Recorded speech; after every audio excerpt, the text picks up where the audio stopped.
The station where our veterans' voices are heard. MBR Talk. Hey, thanks for tuning in. Welcome, Quack. Program are those of the speakers and do not necessarily reflect the views or positions of any entities they represent. Find us on the web at mbradio.us. Welcome to Freedom Chat, where real Americans speak their minds. And no topic is off limits. No scripts, no judgment, just honest conversation. Raw, unfiltered, and free. If you're ready to challenge the narrative and celebrate true freedom, you're in the right place. This is Freedom Chat. Well, good morning. First of all, if Joel is watching the show, Joel, jump on because I want you to be on this one for a little bit. I've got some things I've got to get better at. One of those things that I've got to get better at is giving the people that watch our shows what we're watching and what they're, what is next week's going to be about. Well, I did that. So people that are in the MBR system will know that next week we are going to talk about the economy. That includes, and really I want to focus on Colorado economy because we do live in Colorado. So I want to talk about the Colorado economy. I don't want to talk about the nationwide economy because I'm going to be very honest with you. I think the president is doing a really good job with the economy. And I think the numbers bear that out despite what's being said by the loony lefts. He said all along it's going to take some time. I mean, well, yeah. I don't think anybody with common sense would, knew that it wasn't going to happen overnight. Right, but we've got salesmen who absolutely love to sell the fact that he made these promises and has yet to deliver. Well, actually, he is delivering. The gas prices are down. And the grocery prices are coming down because the diesel prices are coming down. Yes. I will say the same thing that Dennis just said. Give this another 3 or 4 months and gas prices will continue to drop. Milk will go down to under $2 a gallon. Eggs will drop down to, getting closer to $1 a gallon or $1 a carton. And then it'll be, of course, we already know this. This is what we know. The loony lefts will figure out something else to complain about President Trump. So of course, we're not going to talk about any of that today, but we are going to cover those. And we're also going to cover slavery. And we're going to do a deep dive into slavery. We're not just going to cover the African slave trade that was started by England and the Dutch and, actually started a lot further back than that. But we're going to deep dive into slavery, and it's a hope that we can help break this irrational chain that goes on surrounding slavery. So all we can do is provide information, and all we can do is talk about it and be honest and open about it. And it is a hotbed, touchy subject that I feel like we need to I know that it's a saying, but we need to be the bull in the china shop, or we need to be willing to step on eggshells. So, and I'm perfectly happy to do that. So we just need to be the bull, period. Yes. I think that is one of the things that made Charlie Kirk. And I'm going to start I'm going to do the things I'm grateful for first, and then turn it over to both of you guys. And like I said, Joel, come on, Win. We welcome you on. You already know I always welcome you on. So a lot of you guys know, because I kind of announced that I was diagnosed with type 2 diabetes. I was sitting at, and now I can kind of throw the numbers out there. The numbers when I was officially diagnosed was my glucose levels were 390. I this morning was at 127. And then after I ate, I was at 135. I'm learning that glucose levels will fluctuate above and below numbers. That's the reality of you really want to target between 80 and 130 all the time. And that's where I've been at. 75% of the time since I was diagnosed. My A1C levels officially are still 13.5 because I haven't gone in for another A1C test. But the what are acceptable levels? 7 is high. Okay. 13 is like off the charts. Right. I should have been comatose. I wasn't.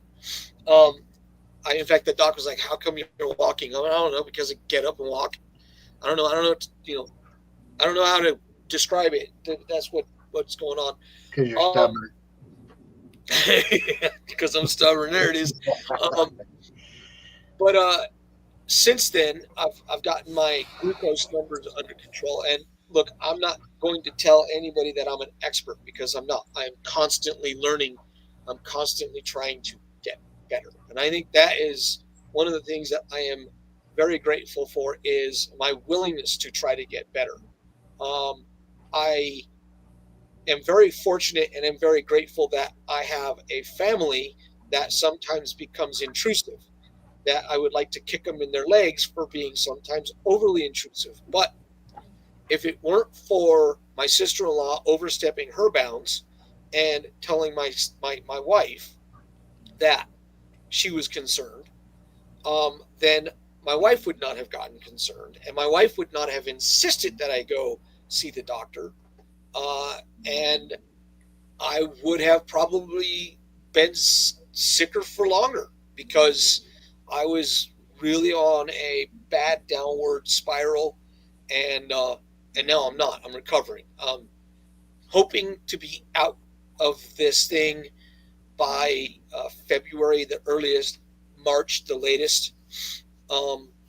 It's going to take some work. I'm going to start at the beginning of the new year adding fitness to diet.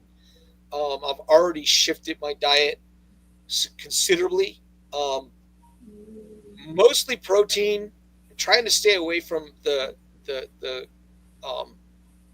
processed carbs, because they're bad for you. I'm constantly looking for that balance right now. And the next key is definitely the exercise and the fitness side of this, and that's, so I'm grateful for that. I'm grateful that my best friend is still alive and is still my best friend. He almost died. He almost died twice. In the interest of keeping things private, I'm not going to tell anybody his name. Most people know him. They don't always know of him. But he had an arterial bleed in his stomach that was not found quickly, and then was not treated properly. And he went back in with that same bleed, but more out of control, a week after the initial diagnosis. This was based off of an ulcer burst, and he was minutes away. He wasn't hours. He was minutes away from not coming home. And the home that he lives in, while he doesn't understand that he can't be out on his own anymore, his brain does not operate in a manner that allows him to do that. I'm trying to make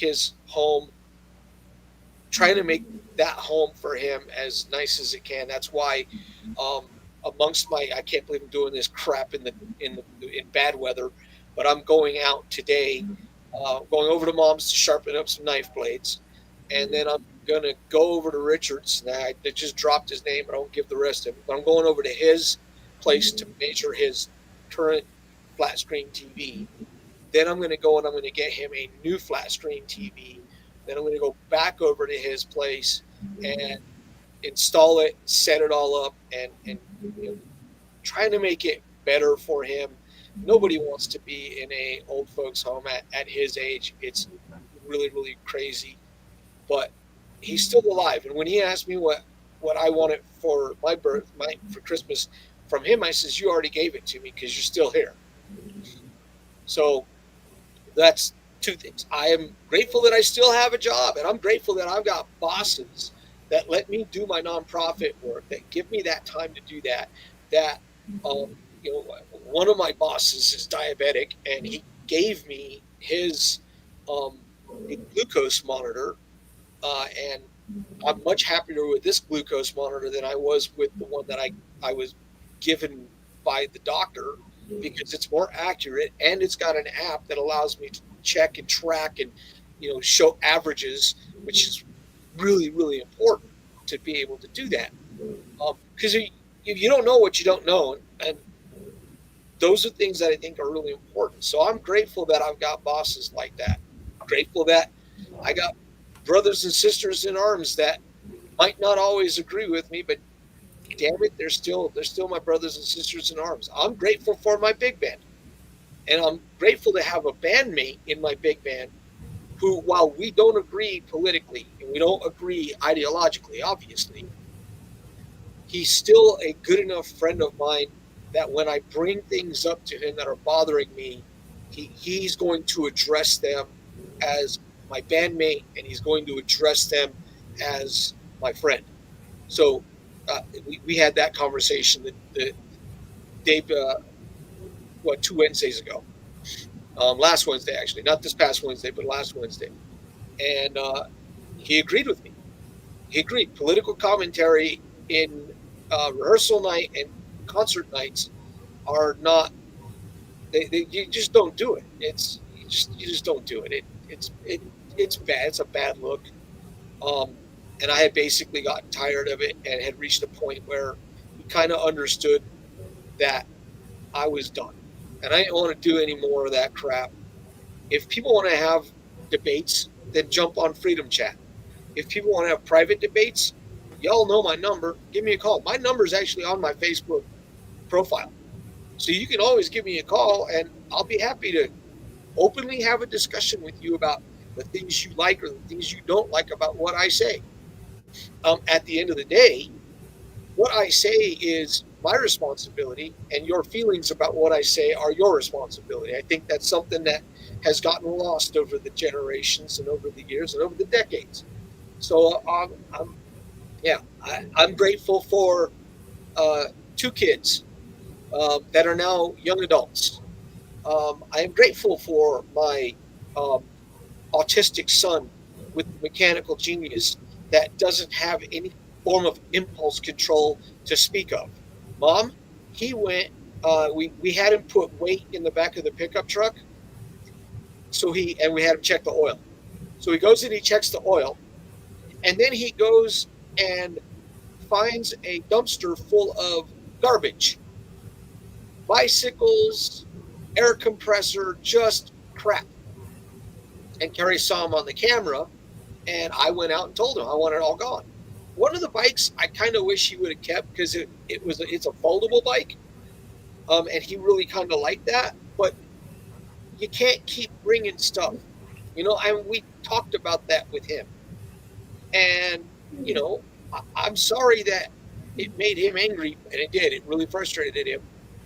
But we told him no more, and that meant no more. Even the goofy cool crap that he stumbles across, man, you just can't do that. It's just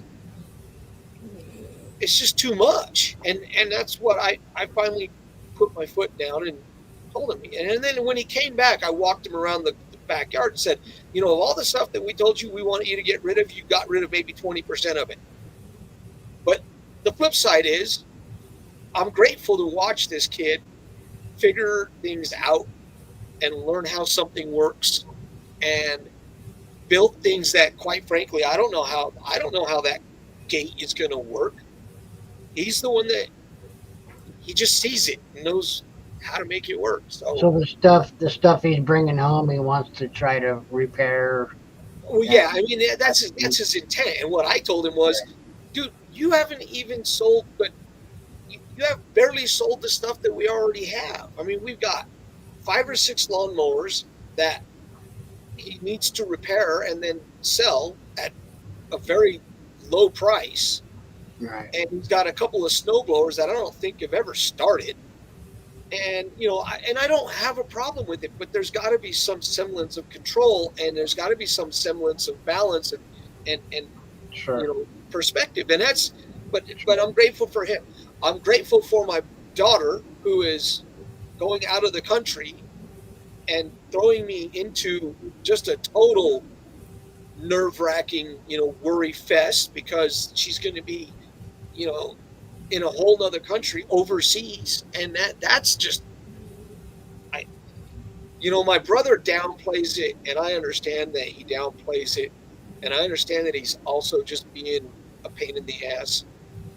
But unless you're a parent of a young lady, you really don't have the same perspective. And it's not the same as me joining the military and going overseas in the military. I was trained to go overseas in the military. I was trained to do that. I was trained on ships to do damage control, do firefighting, do flooding. I was trained for. That's not the same as this. This is a young student going to another university in a foreign nation where you don't always know what the stability is or the instability is in the government or the people. So, but I mean, the flip side is I am extremely grateful that she's getting to go do that. When is she supposed to go? She's leaving on the 26th of January. Okay. For a semester? Yeah. Semester abroad, 6 months. Cape Town University is where she's going. Wow. And from what I hear, it's a great university and it is a great campus, the whole 9 yards. But that's my 15 minutes of doing that. And the next episode, after we do our little break, I'm going to turn it over to my mom. Dennis, you get it. No. We're going to bring it to Dennis. Dennis and I started this. Mom was the third runner. So No. Ladies first. Ladies first. All right. After the break, here we go. Those are cool tats, man. Oh, for real. Thank you, bro. You see the Cobra? And what is this one? Oh, this? Uh-huh. That's my credo. No regrets. Mm-hmm. You have no regrets? Dad? Nope. Like not even a single letter? No way. Not me. Well, I love him. I think he's great. Okay. I think he's a real winner, Casey. If I were you, I wouldn't use protection.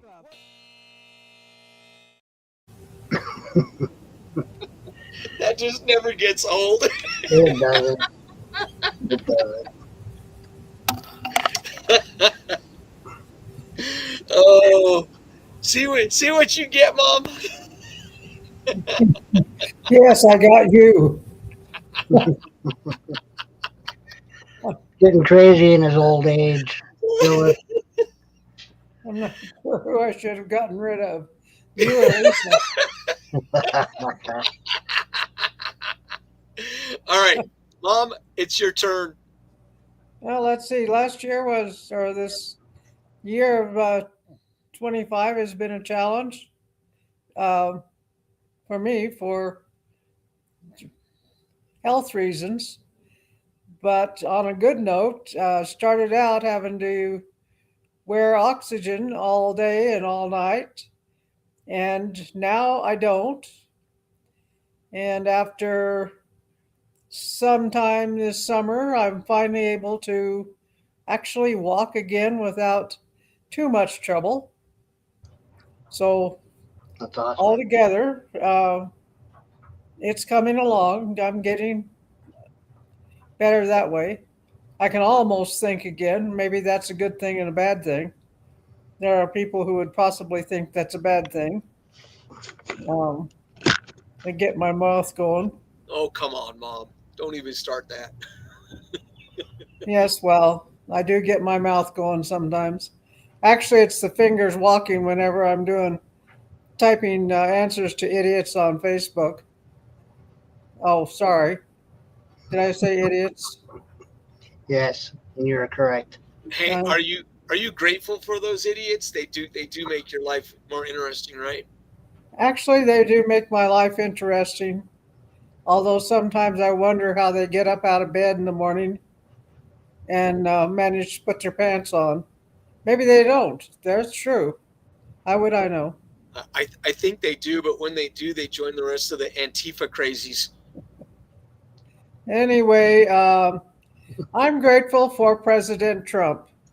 I think that, and this is not a political plug for Republicans or whatever, but we definitely needed in this country a president like him, and he's the one that stepped up and is able to make the changes that need to be made in order to keep this country a free and fully functioning country that is respected all over the world. And I appreciate that. It's not like I'm going to be around for the next 100 years to know what's going on. So I have to appreciate what I've got to appreciate now. So Here, here. that's, I do appreciate the fact that the country rose up, except for the idiot states that are blue, and elected a president after 4 years of no president. So there you go. I'm thankful for that. And I'm thankful for Marina the last couple of days that she was here. She helped me. I know she didn't help me. She wanted to learn to make a couple of different pies that I make over the years. So we had some cooking lessons, sort of. Since, as Mark would tell you, I don't necessarily measure everything nearly as neatly as she does.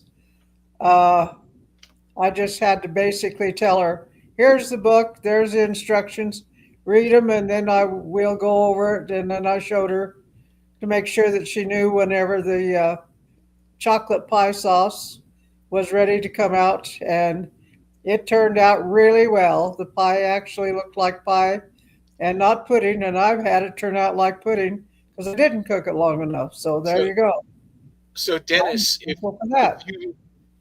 Dennis, if you've ever read any interviews with Wolfgang Van Halen about his dad and how his dad taught how to play guitar, that is how my mom teaches people how to bake and cook. Where, Wolf would be sitting there kind of asking his dad, and his dad would just start playing, and he would start really, really slow, but then all of a sudden he's, arguably one of the best guitar players to ever walk on the planet, and things that just come natural to him. And then, and the next thing you know, I'm lost. I don't know what you're trying to teach me. Well, that's a lot. And this is no criticism, Mom, but this is how my mom teaches people how to cook. Hey, it says a tablespoon. Oh, no, we just do a dash, or a pinch here, or a smidge over there. And I'm sure that my daughter is sitting there going, yeah, but the book says. Actually, I just told her to read the book, and she was very careful with the measurements. Way more careful than I've ever been in my life. Except for the chocolates. Except for the chocolate. One recipe called for 6 tablespoons. One recipe called for 3. I said, let's do 4. 4 worked just fine. Never mind the fact that she made this cherry, Dennis, man, she made a cherry pie, and my son looked at it because they made it for him. My son looked at it and said, looks like someone dropped it. Oh my goodness. Well, I have to admit the reason why that happened. When she took the pan out of the oven, she didn't make sure that the pan was level. And it wasn't level on one side, so it broke through the crust on that side. That's what happened, but I didn't tell her that's what happened. It semi-exploded is what Marina said. That's what Marina said, but that's not why it happened. It happened because it wasn't level. Pretty funny. And I put filling up and put it back in. So yeah, Mom, what else are you thankful for the year? I can drive again, sort of. You can drive again, and the cool. whole world is scared for it. I'm taking sidewalk lessons now. It's a scary place on the roads now, It's the way very. people drive. So, It is. Mom, you know Daniel, right? yes, I Daniel saw Deaver? Daniel. Yeah. One of our good friends had a really bad accident the other day. And I mean, really bad. Dude run up on him at like 85 miles an hour from behind. Oh God. And he was doing 50. So, I mean, he wasn't speeding. He was doing about 5 under. Right. And was starting to accelerate. But, And so geez, yeah, that's like the third or fourth time that car's been wrecked. no, that's a new car. No, Oh. that's the new car, and it's totaled. It's done. Oh wow. No, it's not going anywhere. Yeah, luckily he's still with us, though. I mean, that's kind Yeah. of grateful because he's a good dude. Sometimes annoyingly positive or overly annoyingly positive, but still a good dude. And he bowls really well. Yeah. Oh, he's one step below full on professional. He's rolling, I think, a 295, 297 average. Wow. Which is that's professional level If he matches. had the money to get the sponsors to where he could do nothing but practice bowling, he would definitely be in the professionals. Yep. But unfortunately, like all of us, he has to support himself. Yep. So Yeah, it would be real nice to get him some money so that he could really ramp that up. I mean, the guy, if you really want it, if he had his choice, he would be bowling 8 hours a day. yes. Oh yeah. But that's, I mean, look, we all know this, and this is for people who understand. If you really want to be great at something, you need to give it a minimum of 8 hours a day. If you really want to be great, you need to be giving it more like 10 or 12. And that doesn't mean the physical. I mean, that's the study. That's going to various bowling alleys, using that as an example. But like Right. a professional billiards player is on the table at minimum 9 hours. Yeah. And I can tell you just by learning the game of chess, if I really wanted to get great, I would have to spend, we're talking way more time than I'm willing to give to be great at it. For sure. So But that's What how else? anything works like that. You got to have hours and Yeah. days and years. yeah, I mean, and then that kind of goes without saying. It's not just talent. I mean, you can have talent, and talent is only going to give you potential. It's Well- realizing that potential through hard work and dedication that really matters. He also does really good photography Oh yeah, on those trips that he made. Yeah. I tried to talk him into putting together some sort of a calendar or something, yeah, because that African trip, some of his photos are just outstanding. yeah, and he's taught himself how to play drums, and he's taught himself how to work Nunchuck or nunchucks. something. Yeah, nunchucks. So he's very much he's a man of many tastes and many interests, which is really fun to see him and to watch what he does. And I know a lot of people that only do one thing or only have an interest in one thing, and he's definitely not that. So yeah, He's Kyle's friend, Yeah. Dana's son. yeah, he graduated with my nephew. Yeah, that's they grew up kind of together. So, Mom, what else? Well, that's where I'm at. Just All right, we're gonna do our second break, and then it'll be Dennis's time. What happened to you? Ruben, I'm in a situation here. We have to leave now. Well, no, can we stay a couple more minutes? But dude, no, this is serious. I just sharted. I don't know what that means. I tried to fart and a little shit came out. I just sharted. And let's go.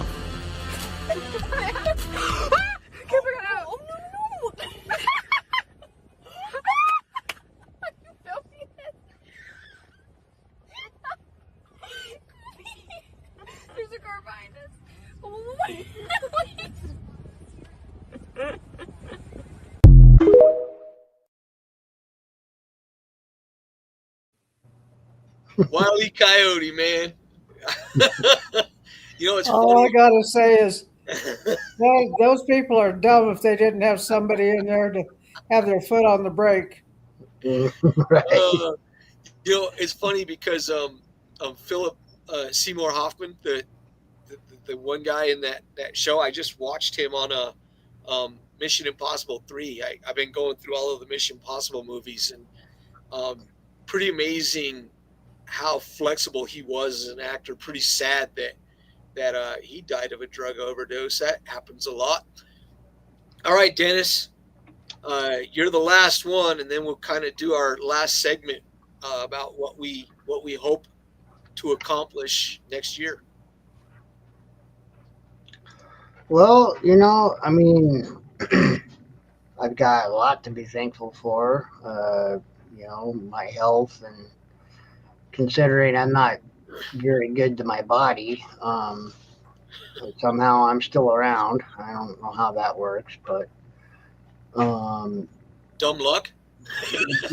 pretty much, yeah. Well, but you know, dumb habits go with it. But I'm working on those. I'm definitely working on those. You know, I think a lot of I'm grateful for you know, the family and friends that I still have in my life. You know, that seems like the older you get, the smaller your circle gets, and I'm not sure why. I guess we all just go our separate ways at some point, but for those of us that have managed to, and you know, Facebook, I'll give credit for Facebook that's partly why I still have a lot of the friends that I have from high school. Yeah. You know, Mark, you being one of them, obviously, but Yeah.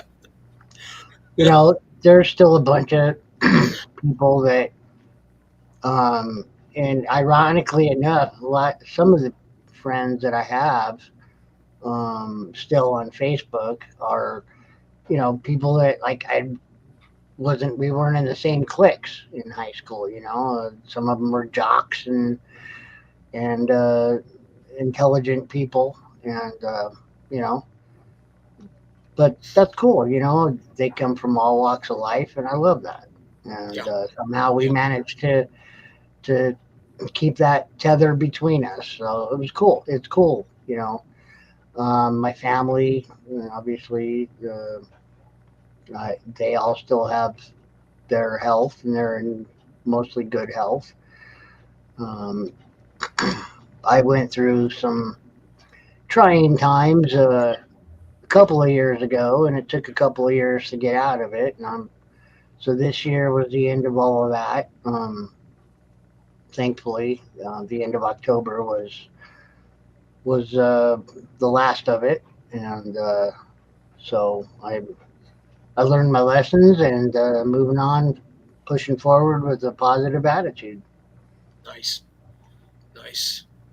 So, You know, I grateful that we have this little show, and I'm really wanting and hoping that this show will not just, I don't know how you guys feel about this. I don't just want a show of people who follow us. I want a show of participators and engagers. I agree. And I use that with, in all honesty, in all seriousness.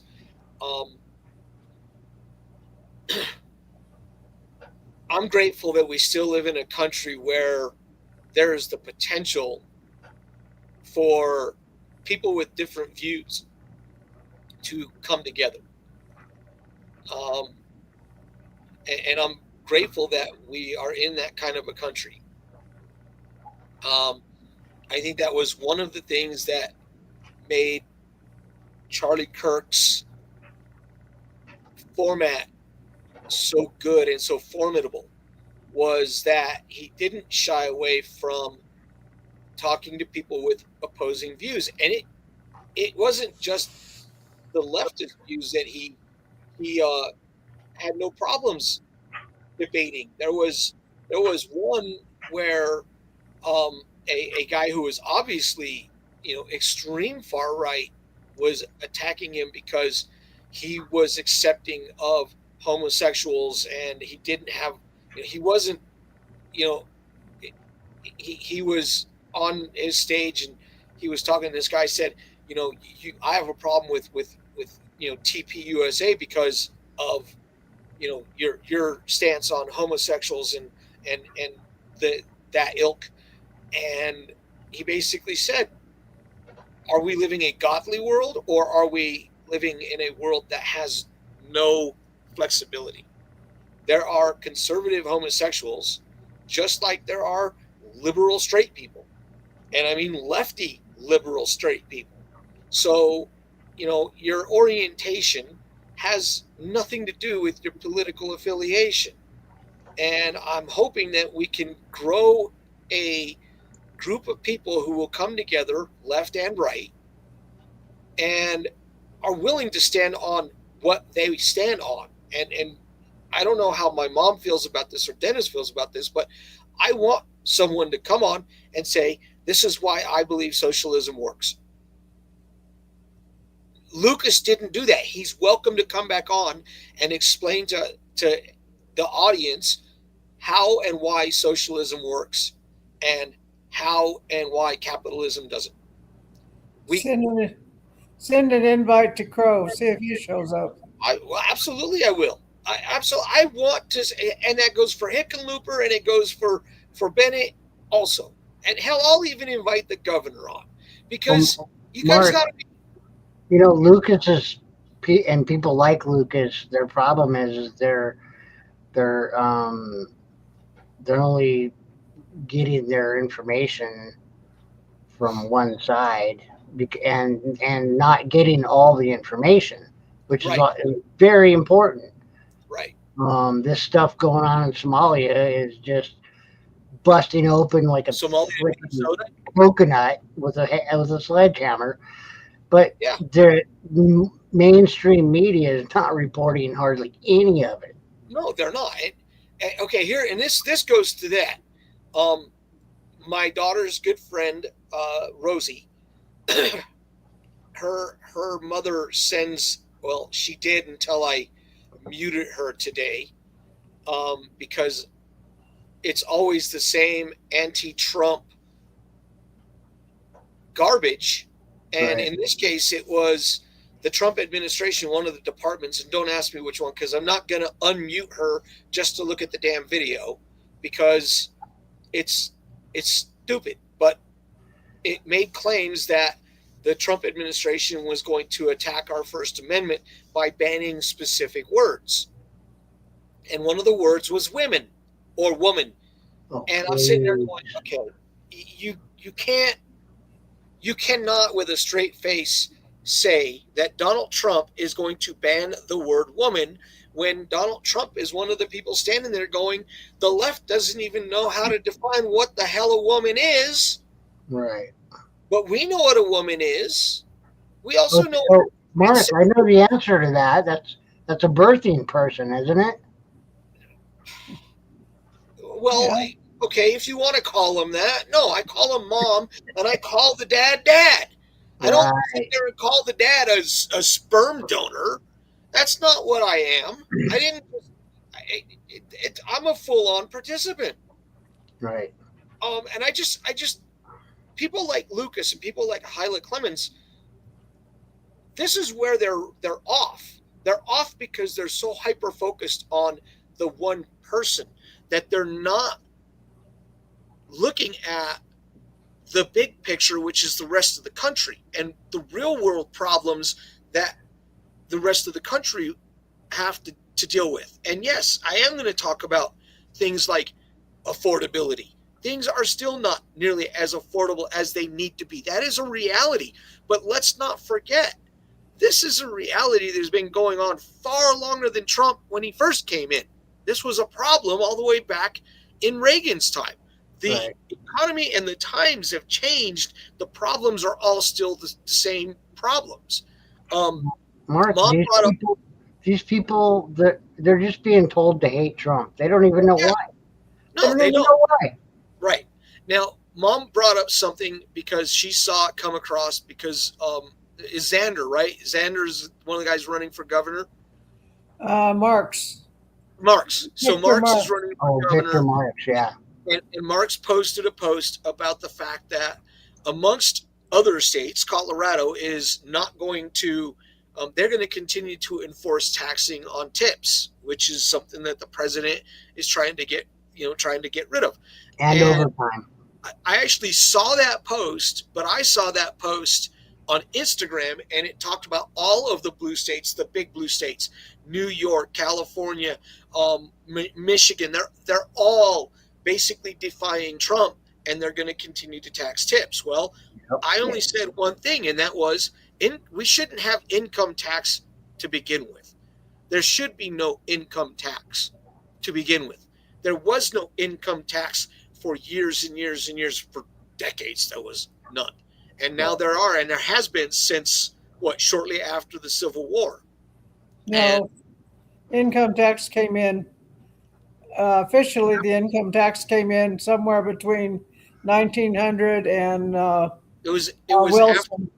after World War I. No, it was between it was between 1900 and the start of World War One. I want to say 1906 or something like that. Something like that, yeah. Well, luckily for you guys, I can look for it. So, And yes, he did. He did have a list of other states that were doing the same thing on the post that I saw. it slays me that we did very, very well when we didn't have income tax, and then when we started to have income tax, the economy shifted the wrong direction. And I think that before that it was all tariffs. there are contributing factors to this. I think the biggest contributing factor, the 16th Amendment was ratified in 1913. So it was shortly before the outbreak of World War I. Right. Yeah. So that's where it was. And also that's when the Federal Reserve Bank That's when all of that happened. And here's at the same time. Here's the issue. When you make a population, and we're going to go on break here in about 2 minutes. I don't know what I'm going to break. I haven't figured that out yet. But when a population is basically being made to fund, so our founders didn't have problems with taxes, but our founders also believed in fiscal responsibility. When they created the income tax and the Federal Reserve, they did not put any self-control into any of the provisions surrounding all that. So they spend more money than what they have, and they spend more money than what's coming in.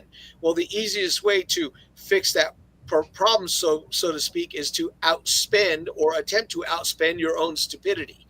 I learned that I got that phrase from what the hell is his name? He's an economist, a financial advisor.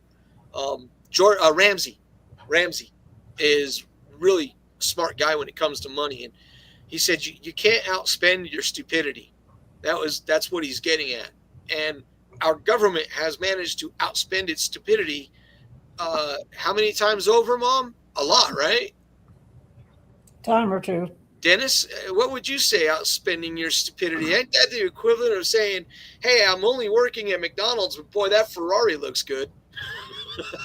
Yeah, but living beyond your means, yeah, just slightly.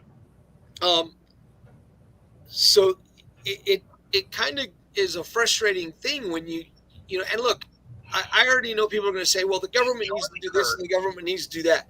The government is supposed to be beholden to its people in this country. Am I right or am I wrong with that? You're correct. Okay, so if I'm right about that, and the people continue to vote the same, for all intents and purposes, you're in our form of government, where it is a constitutional republic and it has got democratic principles as to how it operates. If we keep voting in people who either are inept or don't care, then we're going to continue to have the same problems, and it's just going to be an infinity loop of problems. That's something that Joel has been talking about. Every time he comes on, he talks about that. And I don't disagree with him. But we could go up to the halls in the floor of Congress and we can testify on an open forum day all we want. And at the end of the day, until we start beating them at the ballot box, and I'm not saying Democrats, I'm saying beating any politician who doesn't love their country and isn't willing to serve their country with an openness and with transparency, then this is what we're going to continue to have. We're going to continue to outspend our means. We're going to continue to make a mess of our country and by extension, the rest of the world, because whether people want to like it, whether they don't want to like it, the world operates on the last beacon of freedom in the entire world. That is us. We are the last beacon of freedom in the entire world. So well, the sad thing is that these people most of them aren't inept. They know exactly what the hell they're doing. Right. But these people that vote them in constantly are being lied to, but they don't see it for whatever reason. Right. Okay, we are going to jump off and do a minute break, and then we'll finish this out, and we'll talk about what we're hoping to accomplish this year. Some of us still carry the burden of battle. It threatens to drown us in our everyday lives. In battle, we had our weapons and combat gear to keep us safe, to keep us confident.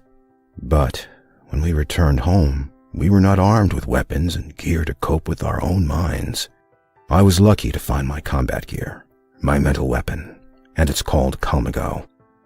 Calmago is a drug-free device that allows you to achieve calm in less than 3 minutes, in moments of anxiety, stress, anger, panic, or insomnia, not with medication, but rather by activating the parasympathetic nervous system through breathing regulation and multisensory stimulation. A recent study has shown that Calmago decreases PTSD and anxiety levels in veterans, helping those who are suffering and having a long-lasting effect. Visit Calmago.com to learn how you can get Calmago through the VA or with a special veterans discount code.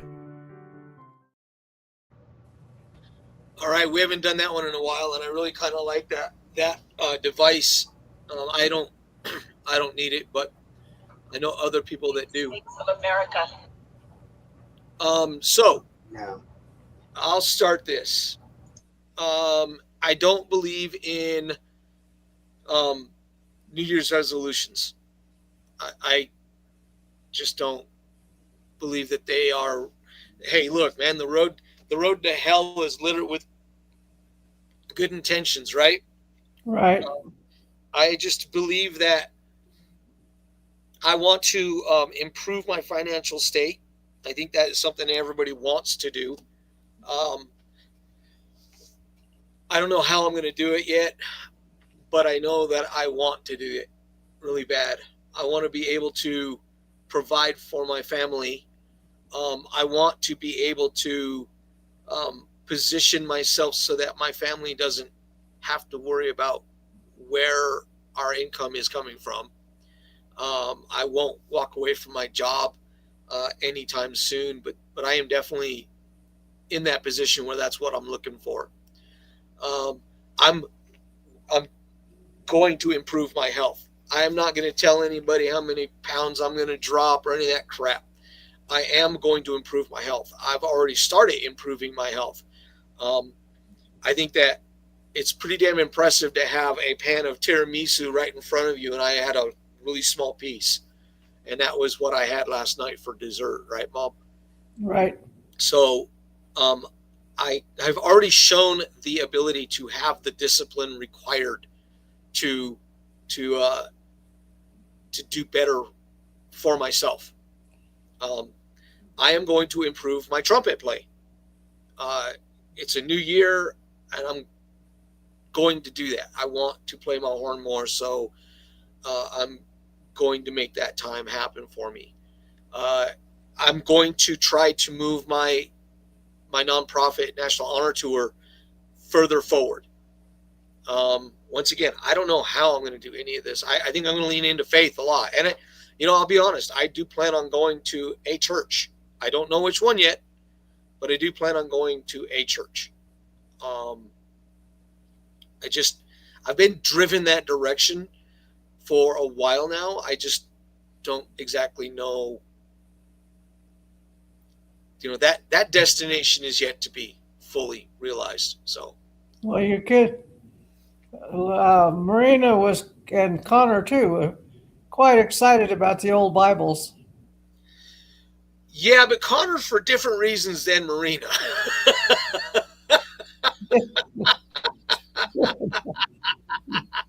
For those that don't know, I seem to be the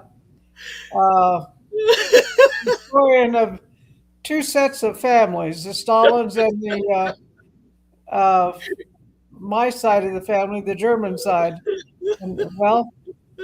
But I have the over 100-year-old Bibles from the Darnells and the Stalins. Great grandparents. The challenge that my family has. My daughter may be more inclined to look at matters of faith with a greater degree of openness than my son. My son, being autistic, and I don't know if I've mentioned this on this show at all, but I've gone to parishes and I've gone to preachers and I have asked a question about matters of faith and people that have autism, because the reality is autistic people don't see the world based around faith. They quite literally are if I don't see it, it doesn't exist. And Mom, you can attest to this. When I say we have milk, the milk is in the fridge. Connor's response is, what, Mom? What milk? If he doesn't see it, it doesn't exist. And I don't know whether that's just his weird ass sense of humor or what it is, but that is the way he is about everything. And I do mean everything. So, when it comes to matters of faith, he doesn't share the same degree of faith that I do. And I've asked, we talk about religion on this show from time to time, but I have legitimate questions about certain religions. The Jehovah's Witnesses are the most confusing of all of the religions. I'm not going to pretend to be an expert on any of the religions because I don't believe you can be an expert when it comes to matters of faith. A preacher, I don't care. A preacher is still not going to be a full-on subject matter expert because you are dealing with matters of faith. You can be an expert on something that's written in a book. Right.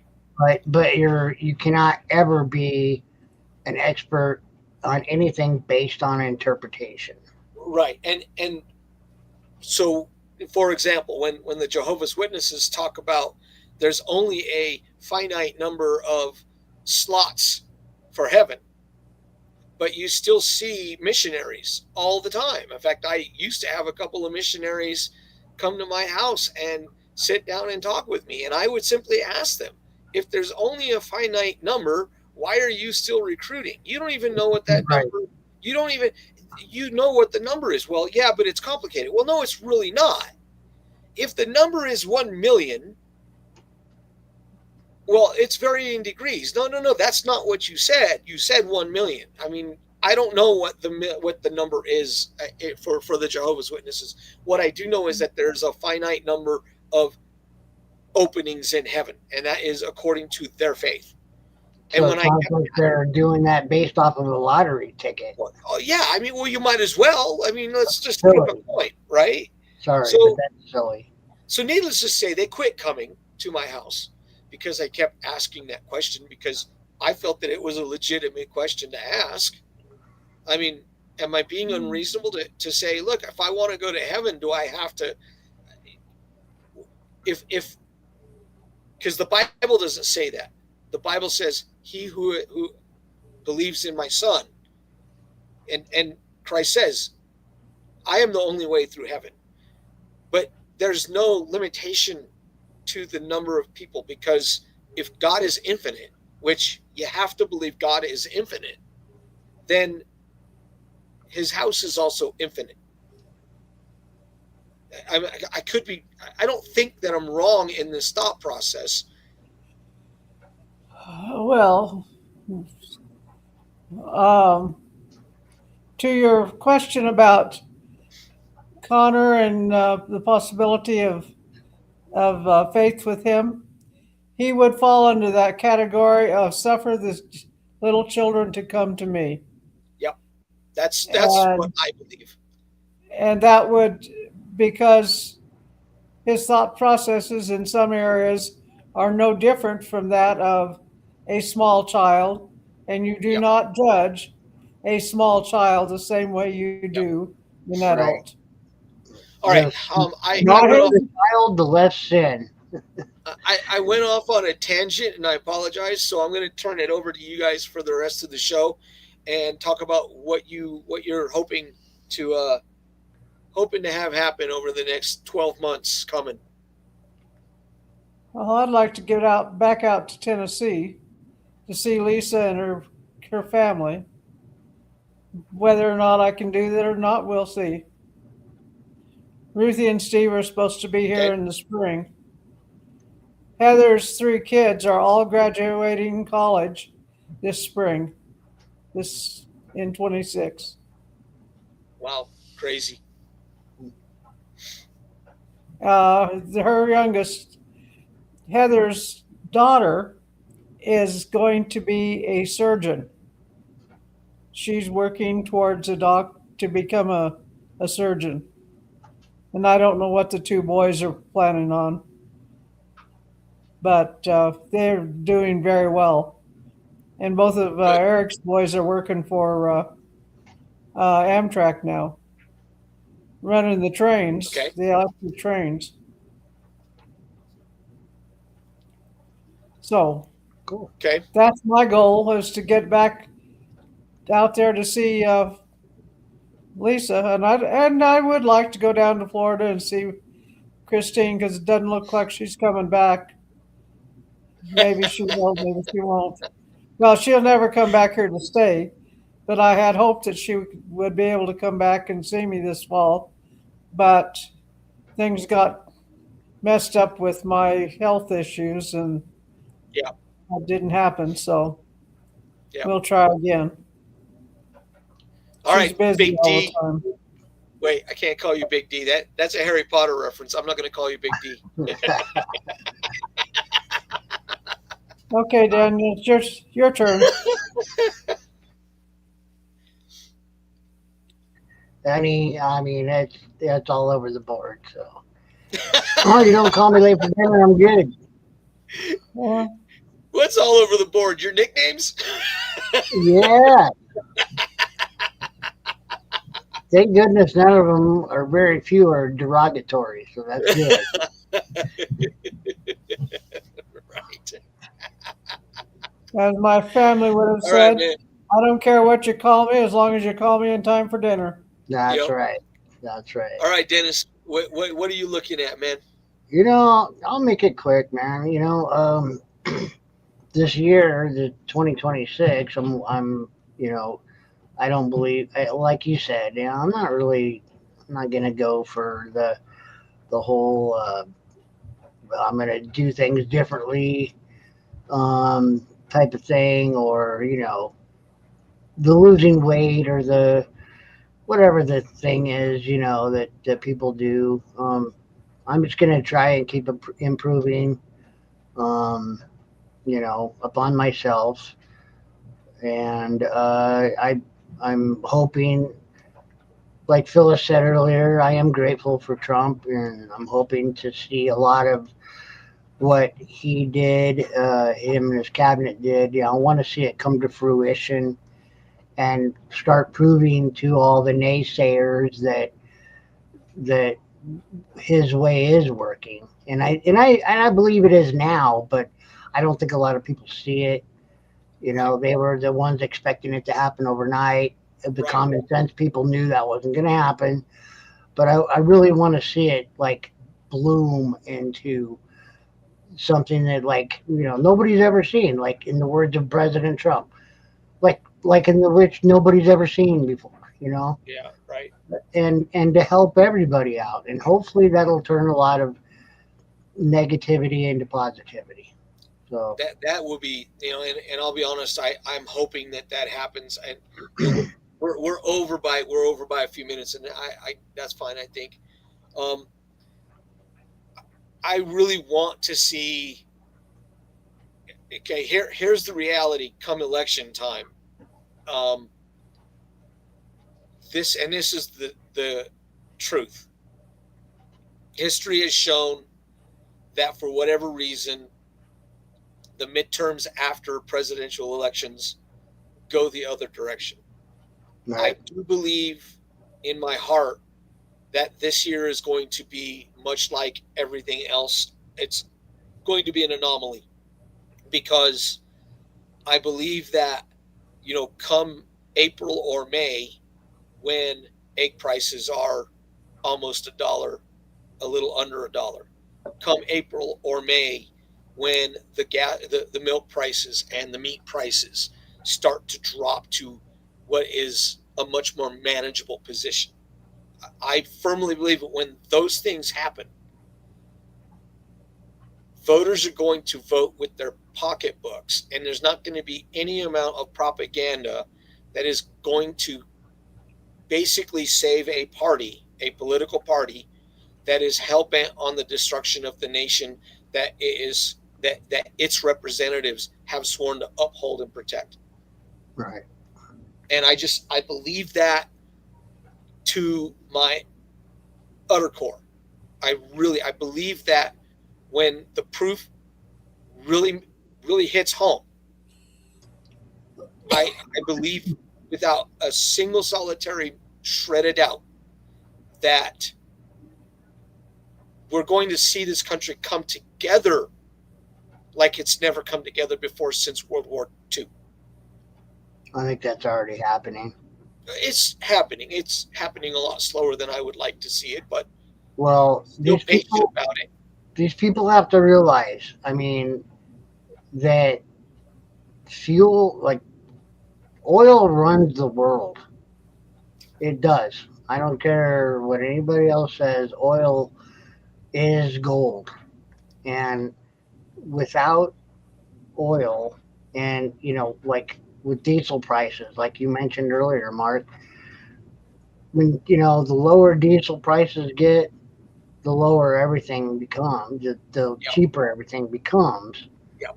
And I'm sorry, but fossil fuels run the world, man. That's just the way. That's just a harsh reality of it. Yep. I'm sorry if you don't like it for climate change or whatever the hell your reasons are. Yeah, it's just not gonna. You know, you have to have it.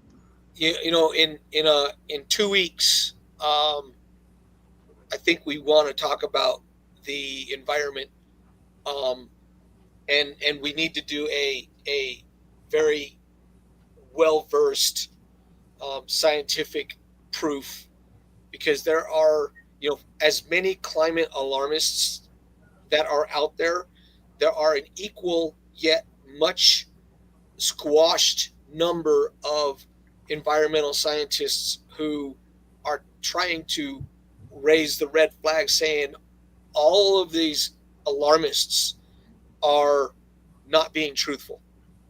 Mm-hmm. And I think that that's something we need to discuss. So in a couple of episodes, that's one of the things that we're going to discuss. We're going to discuss these environmental activists and these environmental extremists and Ferris. we're gonna hit all of them, and but we can't do it without also showing here's our proof. Okay, so that's something that we're gonna do in a couple of weeks. Like I said at the beginning of the show, next week we will be covering the economy for one thing, and we will be covering a history lesson on slavery, because for whatever reason it continues to rear its ugly little head.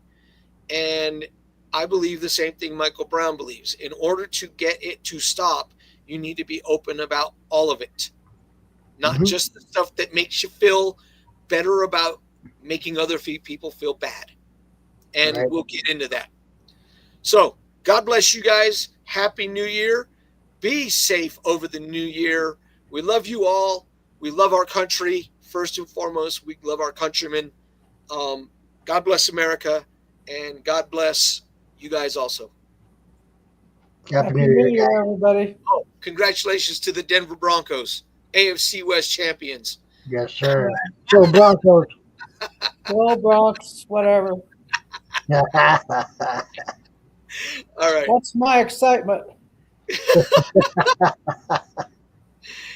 Exciting. Thank you, Mom. Yeah. All right.